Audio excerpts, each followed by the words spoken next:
the boats that go by or the boats that get in this mirror, they start vanishing bottom up. And that's just because it's like a liquid mirror that they're driving through, which is the air.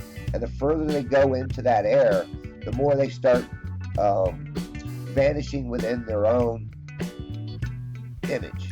Welcome. Today's video is about the noble art in proving the globe without even understanding that you are doing just that.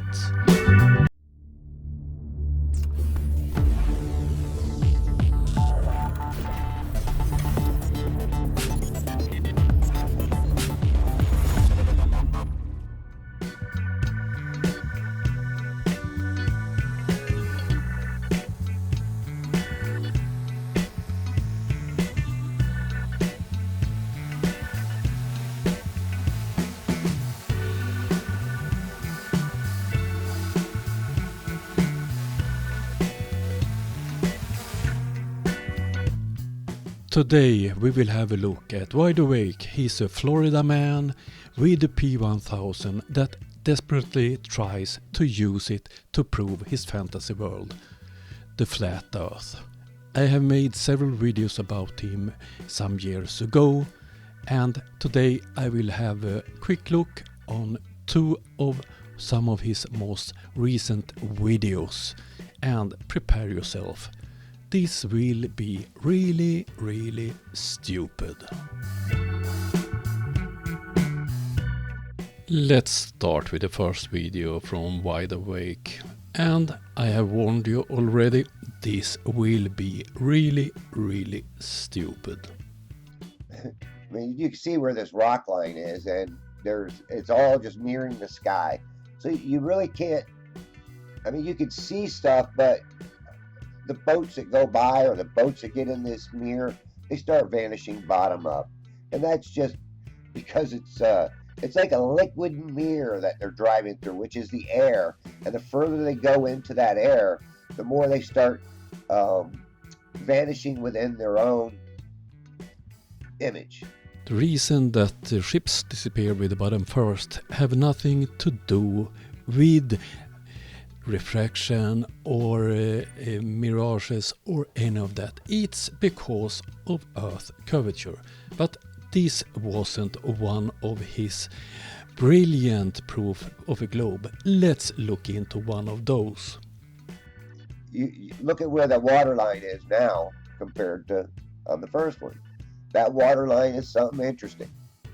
And if you look just to the bottom right side of the sun, down at the top of the water, you'll see a little object there.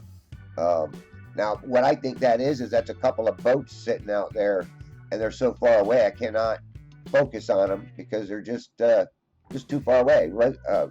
Resolution, I cannot get to this resolution because of the angle and the distance that this is at. Oh dear, and he don't react to the most obvious thing in this video, the sun. But I'm going to point it out here for you, and then you'll see the boat coming through there too, and look at the water well beyond it. Also, where you see the sun disappearing over the horizon, perhaps? First channel markers. Nope. He didn't react to the sun. Sometimes I see them almost down at the bottom, down real low, and then other times I see them way up high like this. And usually it's when I have the best visibility. So does having good visibility mean more or less refraction? Now I've sped this up like 5 times just to get through it. But it's pretty interesting that from one day to the next you can get it. But if you think having good visibility is caused by refraction, I'm sorry, man, you need help. You need to go and do some observations yourself over long periods of time, which I have done. Now here I'm going to zoom in a little bit on that, and you can actually see it and how far distance that actually is. Oh dear, where did the sun go? Is it drowning in the sea? And it's obvious that he don't understand anything about refraction. let's move on to his next video. After watching these videos multiple times, I come to say that those underlit clouds is not getting lit directly. It's indirectly. It's reflecting off the water way out beyond and reflecting back up into the sky. You can also see that at night. If you go back by a big city or just outside a big city and you film, you'll see the clouds lit up by the city lights. Basically the same thing. The sun is sending its light to the watery surface, which is also very reflective. There is several big problems with that explanations. If you look at this image, for instance, it's from a desert in the USA. And where is the sea reflecting the sunlight? And it will reflect it back up into the clouds. It's a heck of a lot stronger than those city clouds or the city, because it can light it up during the daytime, not so much really at night because the sun ain't there. But these were like 3 videos at 34 minutes, so this is 34 minutes crammed into like a little less than 4 minutes. So as you see here, the sun hasn't peaked out, but you can also see these clouds on top are lit up by the sun. And you also see some of the sun rays coming off the higher, bulkier clouds above it that create these sun rays.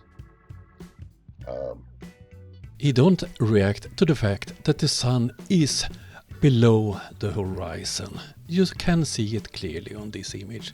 And if it was the water that reflected the sunlight to the clouds, the sun must be over the horizon.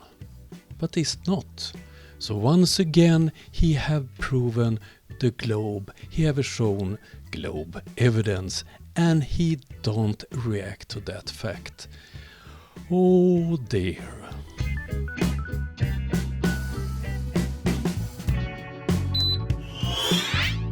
Destroy.